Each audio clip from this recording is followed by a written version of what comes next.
بسم الله الرحمن الرحيم إذا جاء نصر الله والفتح ورأيت الناس يدخلون في دين الله أفواجا فسبح بحمد ربك واستغفره إنه كان توابا. السلام عليكم ورحمة الله وبركاته. الحمد لله رب العالمين والعاقبة للمتقين والصلاة والسلام على محمد صلى الله عليه وسلم وآله وأصحابه أجمعين. கண்ணியத்திற்குரிய எல்லாம் வல்ல அல்லாஹுவின் நல்லடியார்களே, அல்லாஹுடைய மகத்தான பெரும்பெருமையினால்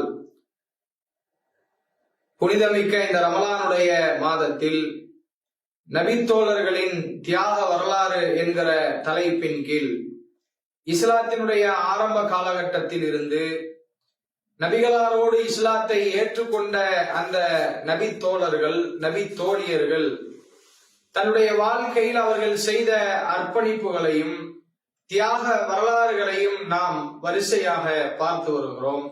அந்த அடிப்படையில் நேற்றைய தினம் இஸ்லாமிய மார்க்கம் அதனுடைய வளர்ச்சி சூடுபிடிக்கிற காலகட்டத்தில் நடந்த உஹத் என்கிற யுத்தகலத்தை பற்றியும், அந்த யுத்தகலத்தில் அல்லாஹுவின் தூதரவர்களோடு இணைந்து போராடிய அந்த நபித்தோழர்கள் இந்த உஹதுடைய யுத்தகலத்தில் எப்படிப்பட்ட பாரிய தியாகங்களையும் அர்ப்பணிப்புகளையும் அல்லாஹுவிற்காக அவர்கள் செய்தார்கள் என்கிற வரலாற்று செய்தியை நேற்றைய தினம் நாம் பார்த்தோம்.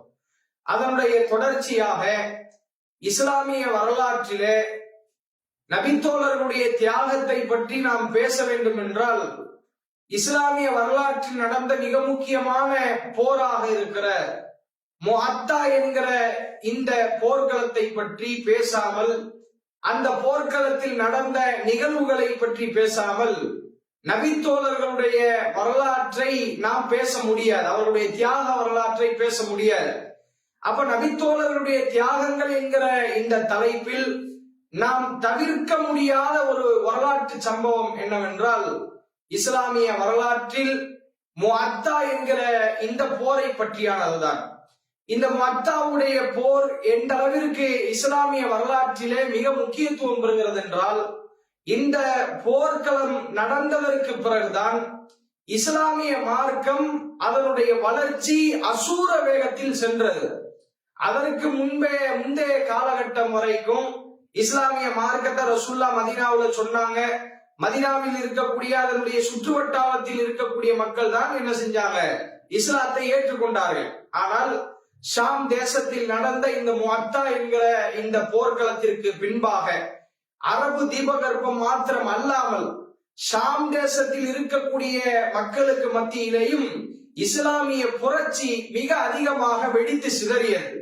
அது மாத்திரம் இல்லாமல் இந்த முஅத்தாவுடைய போரில் இஸ்லாமியர்கள் வெற்றி பெற்றதனுடைய விளைவாகத்தான் எந்த மக்காவில் முகம்மதும் அவருடைய தோழர்களும் நுழையக்கூடாது என்று மக்காவாசிகள் மக்காவினுடைய கதவை பூட்டி வைத்திருந்தார்களோ அந்த கதவுகள் அந்த மக்கத்து மக்களாலேயே திறந்து விடப்பட்டு முஹம்மது ஸல்லல்லாஹு அலைஹி வஸல்லம் அவர்களும் அவர்களுடைய தோழர்களும் எந்த விதமான தடையும் இல்லாமல் சுதந்திரமாக மக்காவை வெற்றி கொள்வதற்கும் இந்த முஅத்தாவுடைய யுத்தம் தான் அடிப்படையான காரணமாக இருந்தது என்றால் அது மிகையல்ல. அந்த அடிப்படையில் இந்த முஅத்தாவுடைய வரலாற்றிற்குள்ளாக நபித்தோழர்களுடைய மிகப்பெரிய தியாக வரலாறு ஒளிந்து கிடக்கிறது. இந்த முஅத்தாவுடைய போர் எந்த அடிப்படையில், எந்த பின்னணியில் ஆரம்பிக்கிறது என்றால் ஹிஜ்ரி 8வது ஆண்டு ரசூலுல்லாஹி ஸல்லல்லாஹு அலைஹி வஸல்லம் அவர்கள் இஸ்லாத்தை பற்றி பல நாடுகளுக்கு, பல ஊர் மக்களுக்கு, அந்தந்த ஊரில் ஆட்சி செய்கிற ஆட்சியாளர்களுக்கு என்ன செய்வாங்கன்னு கேட்டா, ஒரு தூதரை நியமித்து தன்னுடைய நபித்தோழர்களில் யாராவது ஒருத்தரை கூப்பிட்டு அந்த எந்த நாட்டுக்கு இவர் போகிறாரோ அந்த நாட்டு மன்னருடைய பெயரை எழுதி பிஸ்மில்லான்னு போட்டு இஸ்லாத்தை ஏற்றுக்கொள்ளுமாறும் இஸ்லாமிய அடிப்படைகளை அந்த மன்னருக்கு உணர்த்தும் விதமாகவும் ரசூலுல்லாஹ் என்ன செய்வாங்கன்னா கடிதம் எழுதி அந்த மன்னர்களுக்கு என்ன செய்வாங்க, அண்டை நாட்டு மன்னர்களுக்கு, அண்டை நாட்டில் உள்ள அந்த சாம்ராஜ்யத்தில் உள்ள அந்த மன்னர்களுக்கு என்ன செய்வாங்க, தூதுவரை அனுப்புவாங்க. அப்படி அனுப்புகிற ஒரு வரிசையில தான் ரசூலுல்லாஹி ஸல்லல்லாஹு அலைஹி வஸல்லம் அவர்கள் ஹிஜ்ரி 8வது ஆண்டு என்ன செய்கிறார்கள் என்றால், அல் ஹாரிஸ் இப்னு உமைர் என்று சொல்லக்கூடிய ஒரு நபித்தோழருடைய கையில ஷாம் தேசத்திற்கு செல்லுமாறு, அந்த ஷாம் தேசத்தில் இருக்கக்கூடிய மன்னர்களுக்கு, அங்கே உள்ள பெரும் பெரும் மக்களுக்கெல்லாம் இஸ்லாத்தை பற்றி உண்டான ஒரு அறிமுகத்தை செய்து இஸ்லாத்தின் பக்கம் அந்த மக்களை அழைப்பு விடுவதற்காக ஒரு கடிதத்தை எழுதி ஷாம் தேசத்துக்கு போங்கன்னு என்ன செய்யறாங்க, அல்லாஹ்வுடைய தூதர் ரசூலுல்லாஹி ஸல்லல்லாஹு அலைஹி வஸல்லம் அவர்கள் அல் ஹாரிஸ் இப்னு உமைர் என்கிற நபி தோழரை அனுப்பி வைக்கிறார்கள். ஷாம் தேசம்னா இன்னைக்கு இருக்கக்கூடிய சிரியா, லெபனான், ஜோர்டான் இது எல்லாம் சேர்ந்ததுதான் ஷாம் தேசமாக அன்றைக்கு இருந்தது. ரசூலுல்லாஹ் இந்த ஊர் மக்களுக்கு என்ன செய்யறாங்கன்னா, அங்கே உள்ள தலைவர்களுக்கு கடிதத்தை எழுதி அனுப்புகிறார்கள், இஸ்லாத்தின் பக்கம் அழைப்பு விடுக்கிறார்கள். அப்ப இந்த ஹாரிஸ் இப்னு உமைர் ரலியல்லாஹு அவர்கள் போறாங்க. போகிற வழியில் என்ன செய்கிறார்கள் என்று சொன்னால், ஷாம் தேசத்தினுடைய பல்கா என்கிற மாநிலத்தில் இருக்கக்கூடிய அந்த நாட்டினுடைய கவர்னர் இந்த ஹாரிஸ் இப்னு உமைரை பிடித்து மிக கொடுமையான முறையில் என்ன செய்து விடுகிறார்கள், அந்த ஊர் மக்கள் கொலை செய்து விடுகிறார்கள். அப்போ ரசூலுல்லாஹி ஸல்லல்லாஹு அலைஹி வஸல்லம் அவர்களுக்கு இந்த செய்தி கிடைக்கிறது, நாம ஒரு தூதரை அனுப்புறோம், அந்த தூதரை மிக கொடுமையான முறையில் ஒருவர் கொலை செய்கிறார் என்றால் அதுக்கு என்ன அர்த்தம், முகம்மதா இருந்தாலும் சரி யாராக இருந்தாலும் சரி வந்து பார்க்கட்டும், நாங்க முகம்மதை ஏற்றுக்கொள்ள முடியாது, அவருடைய மார்க்கத்தை ஏற்றுக்கொள்ள முடியாது, முகம்மதால என்ன செய்ய முடியுமோ செய்யட்டும் என்கிற அடிப்படையில அந்த ஷாம் தேசத்தினுடைய பல்கா மாநிலத்தினுடைய கவர்னர் அல் கஸ்ஸானி என்று சொல்லக்கூடிய ஒருவன் என்ன செய்து விட்டான் என்றால், அந்த தூதரை பிடிச்சு கடுமையான முறையில கொலை செய்து விடுகிறார்.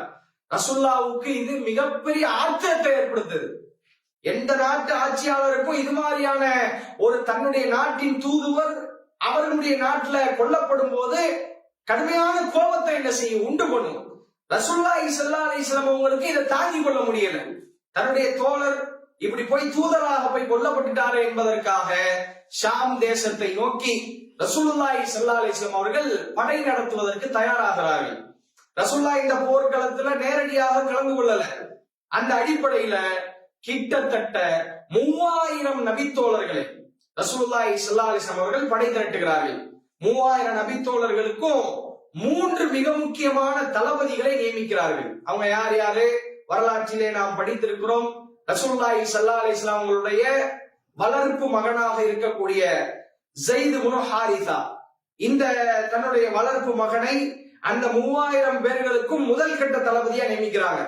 இரண்டாவது ஒரு தளபதியை நியமிக்கிறார்கள். யார், ரசூலுல்லாஹி ஸல்லல்லாஹு அலைஹி வஸல்லம் அவர்களுடைய அண்ணன் ஜாஃபர் இப்னு அபி தாலிப் என்று சொல்லக்கூடிய இந்த நபித்தோழரையும் ரசூலுல்லாஹி ஸல்லல்லாஹு அலைஹி வஸல்லம் அவர்கள் படை தளபதியாக நியமிக்கிறார்கள்.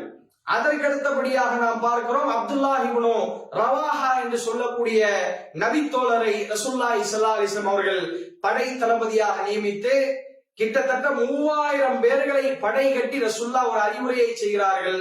நீங்கள் ஷாம் தேசத்துக்கு போறீங்க, அந்த நாட்டில் நீங்கள் இஸ்லாத்தை எடுத்து சொல்லுங்க, உங்களை எதிர்க்கக்கூடிய அந்த மக்கள் உங்களோடு போரிட வந்தால் அந்த போர்க்களத்திலே நீங்கள் பெண்களை கொல்லாதீர்கள், குழந்தைகளை கொல்லாதீர்கள், அந்த நாட்டில் இருக்கக்கூடிய மரம் செடி கொடிகளை நீங்கள் சேதப்படுத்தாதீங்க, அந்த நாட்டு மக்களுடைய சொத்துக்களை நீங்க அபகரிச்சிடாதீங்க, நல்ல முறையில் இஸ்லாத்துக்கு அவங்களுக்கு அழைப்பு கொடுங்க என்பது போன்ற பல உபதேசங்களை கொடுத்து உலக நாடுகளே ரோமர்களை ஷாம் தேசத்தினரை எதிர்ப்பதற்கு பயந்து நடுங்கி கொண்டிருந்த அந்த காலகட்டத்துல ரசூலுல்லாஹி ஸல்லல்லாஹு அலைஹி வஸல்லம் அவர்கள் 3000 நபித்தோழர்களை ஷாம் தேசத்துக்கு அனுப்பி வைக்கிறாங்க.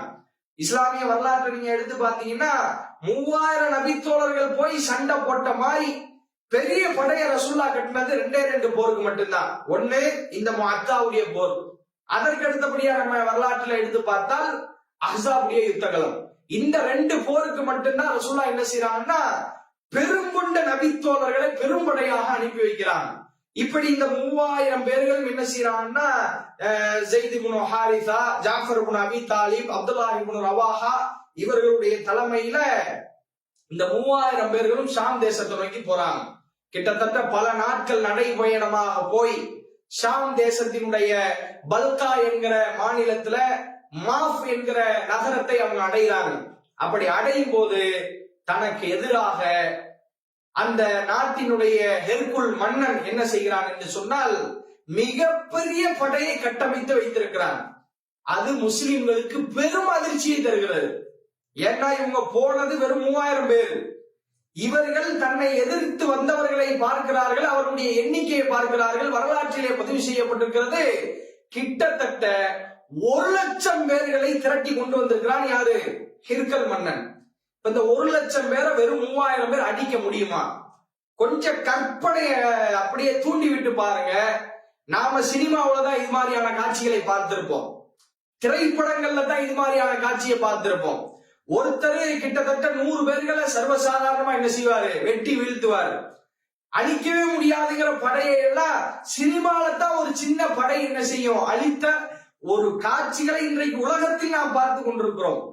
ஆனா ரசூலுல்லாஹி ஸல்லல்லாஹு அலைஹி வஸல்லம் அவர்கள் அனுப்பிவிட்ட இந்த 3000 பேர்களும் உண்மையிலேயே தனக்கு எதிராக பார்க்கிறார்கள். 1,00,000 படை வீரர்கள். உலகத்தில் சர்வாதிகாரியாக வாழ்ந்தவன் அந்த ஹிர்கல் மன்னன் 1,00,000 பேரை கூட்டி வந்து இப்ப நிப்பாட்டியிருக்கான். அந்த ஷாம் தேசத்தினுடைய பல்கா என்கிற மாநிலத்தின் மாஃப் என்கிற நகரத்துல 1,00,000 பேரை இஸ்லாமிய படை பார்க்கும் பொழுது முஸ்லிம்களில் சிலருக்கு உள்ளத்திலே ஒரு சின்ன சலசலப்பு வருகிறது. அந்த சலசலப்பு அடங்குவதற்குள்ளாக இன்னொரு அதிர்ச்சிகரமான தகவல் கிடைக்கிறது. என்ன அதிர்ச்சிகரமான தகவல்? ரசூலுல்லாஹ் இந்த 3000 பேருக்கும் சொல்லி அனுப்பல, நீங்க எதிர்க்க போறது 1,00,000 பேரை எதிர்த்து சண்டை போட போறீங்க. ஆனா அதற்குள்ளாகவே இன்னொரு படுபயங்கரமான செய்தி வருகிறது. என்னவென்றால் ஹிர்கல் மன்னன் கூட்டி வந்ததுதான் 1,00,000 பேர். அந்த 1,00,000 பேர் மக்கள் அல்லாம அந்த ஷாம் தேசத்தை சுற்றி இருக்கக்கூடிய பல்கைன் இது போன்ற பல கோத்திரத்தார்கள் இந்த ஹிர்கல் மன்னனோடு கைகோர்த்து அவர்கள் கூட்டி வந்த படை என்னவென்றால் அவர்களும் 1,00,000 பேரை கூட்டி வந்திருக்கிறார்கள். ஆக மொத்தம் 2,00,000 எதிரிகளை நீங்கள் சந்திக்க போகிறீர்கள் என்கிற செய்தியை அந்த 3000 பேர்களும் கேட்கிறார்கள். கொஞ்சம் சிந்தித்து பாருங்கள், வரலாற்றில் இது சாத்தியமா? முதல்ல அட திரைப்படத்துல ஒரு சினிமாவுல இதை சொன்னா கூட எவனும் நம்ப மாட்டாங்க, சிரிச்சுட்டு போயிடுவாங்க. ஆனால் இஸ்லாமிய வரலாற்றை நாம் எடுத்து பார்க்கிறோம். இந்த 3000 பேர்களும் 2,00,000 படை வீரர்களை எதிர்த்து நிற்கிறார்கள். அப்போ முஸ்லிம்களுக்குள்ள ஒரு சின்ன ஒரு சஞ்சலம் வருகிறது, மனசுல ஒரு விதமான கவலை தொற்றுகிறது. அவர்களுக்குள்ளே ஒரு மசூரா ஒன்று நடக்கிறது. இந்த 2,00,000 பேரை பார்த்த உடனே முஸ்லிம்களுடைய படை என்ன செய்கிறார்கள் என்றால் மாஃப் என்கிற நகரத்தில் இருந்து கொஞ்சம் பின்னாடி வந்து முஅத்தா என்கிற இடத்துல டென்ட் அடிச்சு நிக்கிறாங்க. அப்படி இருக்கும் பொழுது சஹாபாக்கள் பேசுகிறார்கள், ஒரு ஆலோசனை கூட்டம் நடக்கிறது. அந்த இடத்துல ஒரு சில நபித்தோழர்கள் சொல்கிறார்கள், நாம ரசூலுல்லாஹி ஸல்லல்லாஹு அலைஹி வஸல்லம் உங்களுக்கு என்ன செய்வோம்? ஒரு கடிதத்தை எழுதுவோம். அந்த கடிதத்துல ஒன்று, நமக்கு அந்த கடிதத்தை பார்த்தவுடன் ரசூலுல்லாஹ் இந்த கள சூழ்நிலையை புரிஞ்சுக்கிட்டு மேலதிக படையினரை நமக்காக அனுப்பி வைப்பாங்க. அப்படி இல்லைன்னா நீங்க சண்டை போட வேணாம், 2,00,000 பேரை அடிச்சு ஜெயிக்க முடியாது, நீங்க திரும்பி வந்துருங்கன்னு ரசூலுல்லாஹ் நமக்கு சொல்லிடுவாங்க. இப்படி சொல்லும் பொழுதுதான் எழுந்திருக்கிறார் அந்த படையினுடைய மிக முக்கியமான தளபதி அப்துல்லாஹ் இப்னு ரவாஹா. எழுந்து அந்த மக்களுக்கு உபதேசம் செய்கிறார். மனதளவில் பலகீனம் அடைந்த அந்த உள்ளங்களுக்கு எல்லாம் அப்படியே பூஸ்ட் கொடுக்கும் விதமாக ஒரு வீர உரையை அந்த இடத்திலே நிகழ்த்துகிறார். என்ன சொல்லுகிறார்? எனதருமை சகோதரர்களே, எந்த வீர மரணத்தை அடைவதற்காக வேண்டி மதீனாவில் இருந்து நீங்கள் புறப்பட்டு வந்தீர்களோ அந்த வீர மரணத்தை தற்பொழுது நீங்கள் வெறுக்கிறீர்கள். மதீனால இருந்து கிளம்பும் போது என்ன பூஸ்டோட வந்தீங்களோ அந்த ஒரு வீரியம் இப்ப 2,00,000 பேரை பார்த்தவுடன் கொஞ்சம் நீங்கள் கலங்குகிறீர்கள். எனதருமை தோழர்களே, நீங்கள் ஆயுத பலத்தை வைத்து இந்த போரை தீர்மானிக்காதீர்கள். ஆட்களுடைய எண்ணிக்கையை வைத்து இந்த போர்க்களத்தை நீங்கள் தீர்மானிக்காதீர்கள். அல்லாஹ்வுடைய உதவியை மட்டுமே நம்பி அல்லாஹ்விற்காக நீங்கள் போர் செய்யுங்கள் என்று சொல்லி அந்த தன்னுடைய தோழர்களுக்கு வீர உரையாற்றுகிறார். இறுதியிலே அவர் சொல்கிறார், இம்மல்லுகூர், எனதருமை தோழர்களே, இரண்டு நன்மைகள் நமக்கு இருக்கிறது. அல்லாஹ் இரண்டு பாக்கியங்களை நமக்கு கொடுக்கிறான். இம்மல்லுஹூர், ஒன்று, இந்த போர்க்களத்தில் வெறும் 3000 நபர்கள் சேர்ந்து 2 லட்சம் பேர்களை வீழ்த்தினார்கள் என்கிற வரலாறு எழுதப்பட வேண்டும்.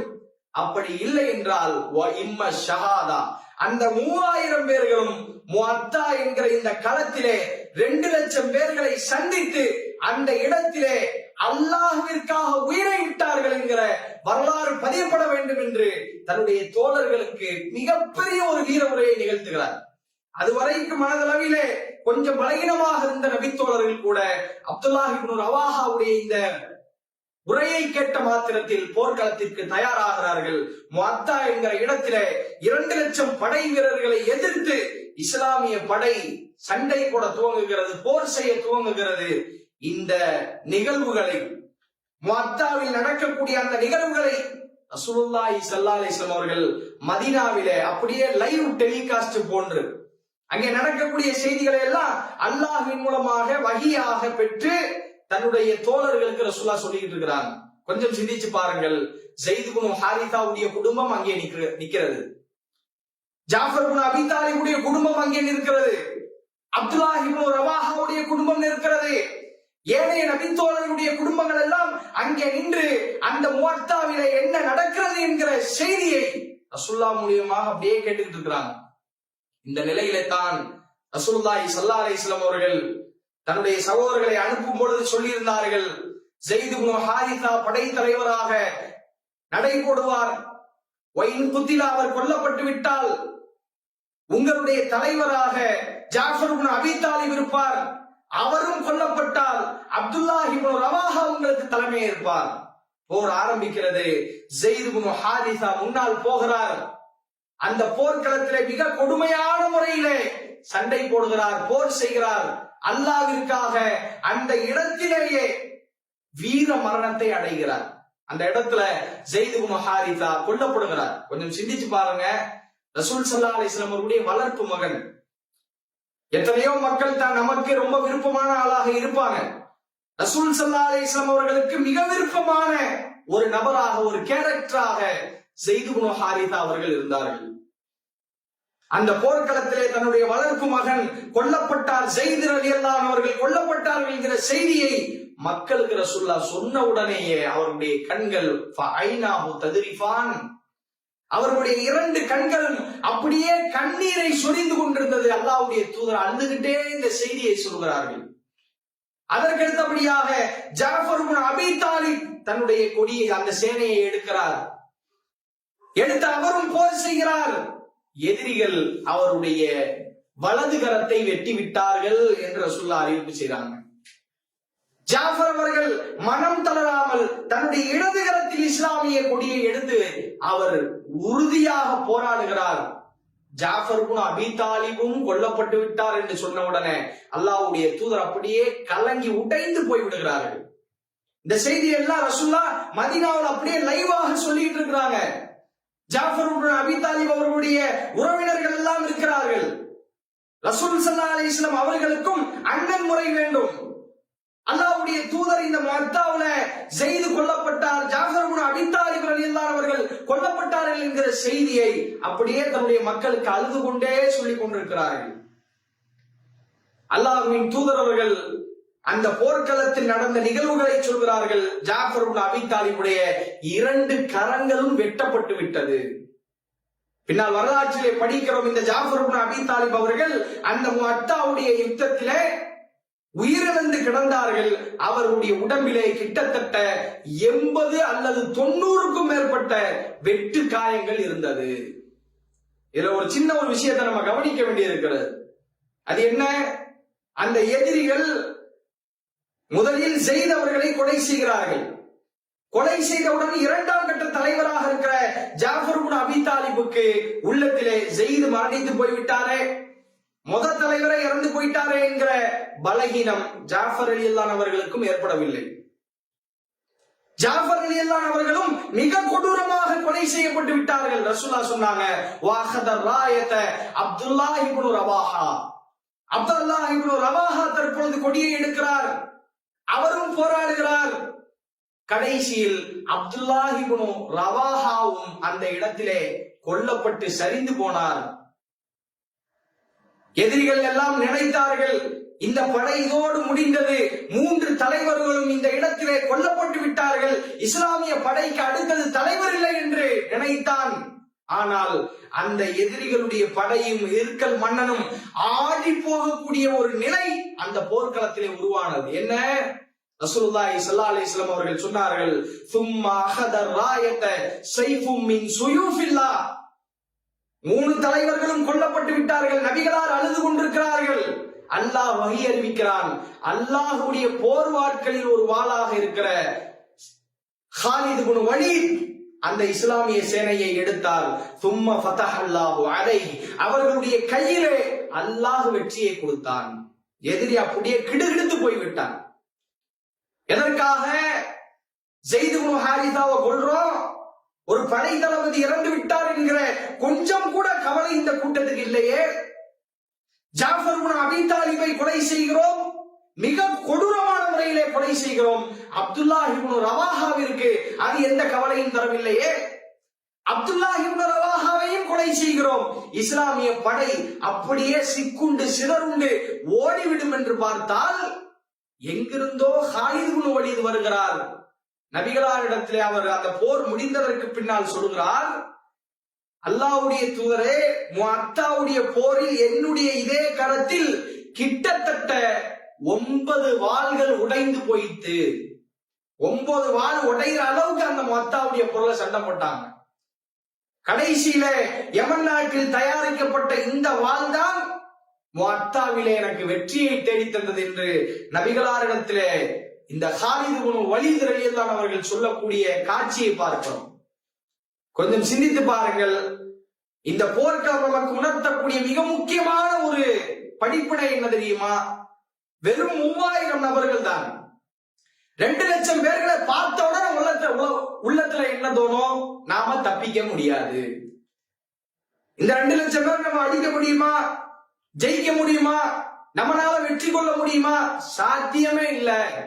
அதனால்தான் ஒரு சிலர் சொன்னார்கள், நம்ம திரும்ப போவதற்கோ அல்லது எக்ஸ்ட்ரா படைய ரசூலுல்லாஹ் அனுப்புறதுக்கோ உதவியா இருக்கும், கடிதத்தை அனுப்புங்கன்னு சொன்னாங்க. ஆனால் அப்துல்லாஹ் இப்னு ரவாஹா அவர்கள் சொன்னார்கள், இல்லை இல்லை, ஒன்று வெற்றி இல்லை என்றால் வீர மரணம். ரசூலுல்லாஹ் அனுப்புனது அனுப்புனபடியே இருக்கட்டும், நம்ம போர் செய்வோம் என்று செய்தார்கள். முஸ்லிம்கள் இறங்கி அடித்ததை பார்த்த அந்த ஹிர்கல் மன்னனும் அவனோடு கூட்டி வந்த அந்த 2 லட்சம் படை வீரர்களும் இந்த 3000 பேர்களுடைய கண் எதிரே அப்படியே பின்னங்கால் பிடரில் அடிக்க ஓட்டம் எடுக்கிறான். அப்படியே அந்த அரபு தீர்க்க கற்பமே அப்படியே கிடுகிடுத்து போய்விட்டது. அதுவரைக்கும் ரசூலுல்லாஹ்வை ஏதோ கிள்ளிக்கீரையை போன்று பார்த்து கொண்டிருந்த அந்த மக்கத்து காபிர்கள் ரோம் பேரரசே இஸ்லாமிய படையிடத்திலே வீழ்ந்து விட்டது என்கிற செய்தியை கேட்ட மாத்திரத்திலே எந்த மக்காவிற்கு முகம்மது வரக்கூடாது, அவர்களுடைய தோழர்கள் வரக்கூடாது என்று கதவை போட்டு பூட்டி வைத்திருந்தார்களோ அந்த மக்கா இந்த முஅத்தாவுடைய போர்க்களத்திற்கு பிறகுதான், பல நபித்தோழர்களுடைய தியாகங்களுக்கு பிறகு, அர்ப்பணிப்புக்கு பிறகுதான் மக்காவினுடைய வாசல் நபிகள் நாயகம் ஸல்லல்லாஹு அலைஹி வஸல்லம் அவர்களுக்கு திறந்து விடப்பட்டது. எந்த விதமான தடை நிறுத்தம் கிடையாமல் ரசூலுல்லாஹ் மக்காவுக்குள்ளே நுழைந்து மக்காவை வெற்றி கொள்வதற்கும் இஸ்லாம் என்கிற இந்த மார்க்கம் 8 திக்கும் பரவுவதற்கு அடிப்படை காரணமாக இருந்தது முஅத்தாவுடைய போர். அதிலேயும் குறிப்பாக அந்த முஅத்தாவுடைய போர்க்களத்தில் நபித்தோழர்கள் செய்த பாரிய தியாகங்கள், அர்ப்பணிப்புகள். இன்னைக்கு நாம ரொம்ப இலகுவாக இஸ்லாத்துல வாழ்கிறோம். இஸ்லாத்தை ஏற்றுக்கொண்டதற்காக வேண்டி நாம நம்முடைய வாழ்க்கையில் செய்த அந்த தியாகங்கள் எல்லாம் ரொம்ப ரொம்ப குறையும். இஸ்லாத்தை ஏற்றதற்காக நான் அடிக்கப்பட்டிருக்கிறேன், பிறரால திட்டப்பட்டிருக்கிறேன், ஊர் நீக்கம் பண்ணப்பட்டிருக்கிறேன், என் சொந்தக்காரர்கள்ல யாரையாவது ஒரு ஆளை இப்படி கொலை செஞ்சுட்டாங்க, ஊர் பரிஷ்காரம் செஞ்சுட்டாங்க, அந்த மாதிரி நம்ம ஏதாவது கேள்விப்பட்டிருக்கோமா? பல நெடுந்தூரம் நான் பயணம் செஞ்சு ஹிஜ்ரத் செஞ்சிருக்கிறேன், அப்படி சொல்ல முடியுமா? சொல்ல முடியாது. ஆனால் ரசூலுல்லாஹி ஸல்லல்லாஹு அலைஹி வஸல்லம் அவர்களோடு வாழ்ந்த அந்த நபி தோழர்களை பாருங்கள், தான் ஏற்ற அந்த கொள்கைக்காக எவ்வளவு பெரிய விலையை கொடுத்திருக்கிறார்கள். சுப்ஹானல்லாஹ். 2 லட்சம் பேரை எதிர்த்து சண்டை போட்டு ரோமர்களை வீழ்த்தினார்கள். மக்கத்து காபிர்கள் நினைத்துக் கொண்டிருந்தார்கள், இதோடு முகமதுடைய கதை முடிஞ்சிரும், அவங்களுடைய படை துடைத்து எடுக்கப்பட்டுரும், இதோட இஸ்லாம் வளராதுன்னு நினைச்சா. ஆனால் அல்லாஹ்வுடைய தூதர் முன்னறிவிப்பு செய்தார்கள், ஒலிபத்தி ரூம் ஜெயிக்கப்படும், ரோம் பேரரசு வீழ்த்தப்படும் என்று ரசூலுல்லாஹ் சொன்னாங்க. நபி தோழர்களுடைய தியாகத்தால், அர்ப்பணிப்பால் எது சாத்தியமாகாது என்று அந்த மக்கள் நினைத்துக் கொண்டிருந்தார்களோ அது இஸ்லாமிய வரலாற்றிலே சாத்தியமானது. நபிகளார் ஜெயித்து காட்டினார்கள். அதனுடைய பின்னணியில் இருந்தது என்ன? ஒவ்வொரு நபித்தோழருடைய உள்ளத்திலும் இருந்த அந்த அர்ப்பணிப்பு குணம். எனவே இந்த அர்ப்பணிப்பு குணம் முஸ்லிம்களாகிய நமக்கு வர வேண்டும். ரசூலுல்லாஹி ஸல்லல்லாஹு அலைஹி வஸல்லம் அவர்களுக்கு அல்லாஹ் இறக்கிய திருமறை குர்ஆனிலே அல்லாஹ் ரப்பல் ஆலமீன் இறை நம்பிக்கையாளர்களை பார்த்து சொல்லுகிறார், இன்னல்லாஹ் இஷ்தரா மினல் முஃமினீன அன்ஃபுஸஹும் வ அம்வாலஹும் பிஅன்ன லஹுமுல் ஜன்னah. ஓ மக்களே, அல்லாஹ் உங்களிடத்திலே ஒரு வியாபார ஒப்பந்தம் செய்கிறான். என்ன வியாபார ஒப்பந்தம்? உங்களுடைய சொத்து பத்துகளும் நீங்கள் சம்பாதிக்கிற பொருளாதாரமும் உங்களுடைய உயிரையும் அல்லாஹ்விற்காக நீங்கள் தியாகம் செய்தால் பிஅன்ன லஹுமுல் ஜன்னah, உங்களுக்கு அல்லாஹ் சுவர்க்கத்தை கொடுப்பதாக உங்களுக்கு ஒரு நற்செய்தியை சொல்கிறான். அந்த நபித்தோழர்கள் இந்த வசனத்தை ஆழமாக நம்பினார்கள். தனக்கு கிடைக்க இருக்கிற அந்த வெகுமதியான அந்த சொர்க்கத்திற்காக வேண்டி தன்னுடைய வாழ்க்கையில் அதை ஆழமாக நம்பியதனுடைய விளைவாக எதையும் இழப்பதற்கு தயாராக இருந்தார்கள், அர்ப்பணிப்பு செய்வதற்கு தயாராக இருந்தார்கள். அந்த அர்ப்பணிப்பு கூட நமக்கு வேணும். நாம செய்யற சின்ன சின்ன தர்மங்கள் கூட நமக்கு நாளை மறுமையில் என்ன செய்யும்? மிகப்பெரிய ஒரு வெகுமதியை பெற்றுத்தரும். அந்த அடிப்படையில் அல்லாஹ்வுடைய மார்க்கத்திற்காக தியாகம் செய்வதற்கு நிறைய விஷயங்கள் இருக்கிறது. நம்முடைய நேரத்தை நாம செலவழிக்கலாம், உடல் உழைப்பு கொடுக்கலாம், பொருளாதாரத்தை நம்ம தியாகம் செய்யலாம், உயிரையே விடுவதற்குண்டான ஒரு வாய்ப்பும் சூழ்நிலையும் நமக்கு ஏற்படும் என்றால் அதை விடுவதற்கும் நாம என்ன செய்யக்கூடாது? தயங்க கூடாது. நபித்தோழர்களுடைய இத்தனை ஆண்டு கால தியாக வரலாறுகளை ஒரு சின்ன ஒரு வட்டத்துக்குள்ள நம்ம என்ன செய்ய முடியாது? சுருக்க முடியாது. ஏதோ ஒரு 7 நாள் அல்லது 6 நாள்ல நபித்தோழர்களுடைய தியாக வரலாறுகளை மொத்தமா பேசிட முடியுமான்னு கேட்டா பேச முடியாது. ஏனென்றால் அவர்கள் செய்த அந்த அர்ப்பணிப்புகள், தியாகங்கள் எல்லாம் மகத்தானது. அதையெல்லாம் ஒரு சின்ன ஒரு வீடியோல 1/2 மணி நேரத்துல சொல்லி முடிக்க வேண்டிய விஷயம் இல்ல. அதனால ஒரு சுருக்கமாக இஸ்லாத்தினுடைய ஆரம்ப காலகட்டத்தில் இருந்து இஸ்லாம் அசுர வளர்ச்சி பெறுவதற்கு காரணமாக இருந்த ஒரு சில மிக முக்கியமான நபித்தோழர்களுடைய தியாக வரலாறுகளை மாத்திரம் நாம இந்த இடத்துல நம்ம சொல்லி இருக்கிறோம். அல்லாஹ் இறுதியாக திருமறை குர்ஆனில் சொல்லக்கூடிய ஒரு வசனத்தை சொல்லி என்னுடைய இந்த உரையை நான் நிறைவு செய்து கொள்கிறேன். அல்லாஹ் திருமறை குர்ஆனிலே சொல்கிறான், வலல் ஆஹிரத்து கைரும் வ அபகா. ஓ மக்களே, உங்களுக்கு இந்த உலகம் நிரந்தரமானது அல்ல, மறுமை என்கிற ஒரு வாழ்க்கையை நீங்கள் அடைய இருக்கிறீர்கள். அந்த வாழ்க்கை தான் உங்களுக்கு நிலையானதும் சிறந்ததுமாகும் என்று அல்லாஹ் திருமறை குர்ஆனில் சொல்லிய அடிப்படையில் அன்றைக்கு வாழ்ந்த நபித்தோழர்கள் மறுமையை நேசித்தார்கள், சுவர்க்கத்தை நேசித்தார்கள். எனவே இந்த உலகத்தை நாம அனுபவிக்கணும், அதனுடைய இன்பங்களை அனுபவிக்கணும், உலகத்துல காசு பணங்களை சேர்க்கணும் என்கிற எந்த குறிக்கோளும் இல்லாமல் அல்லாஹுடைய மார்க்கத்திற்காக, அவன் கொடுக்கிற பரிசுக்காக உலகத்தில் என்ன செய்தார்கள்? உழைத்தார்கள். நாமும் அதே போன்ற ஒரு வாழ்க்கையை வாழ்வதற்கு நம்முடைய வாழ்க்கையில முயற்சி செய்ய வேண்டும். அல்லாஹ் ரப்புல் ஆலமீன் நாம் செய்யக்கூடிய ஒவ்வொரு அமல்களையும் பொருந்திக் கொள்வானாக. வாஹிர் தஅவானா அனில் ஹம்துலில்லாஹி ரப்பில் ஆலமீன். அஸ்ஸலாமு அலைக்கும் வரஹ்மத்துல்லாஹி வபரகாத்துஹு.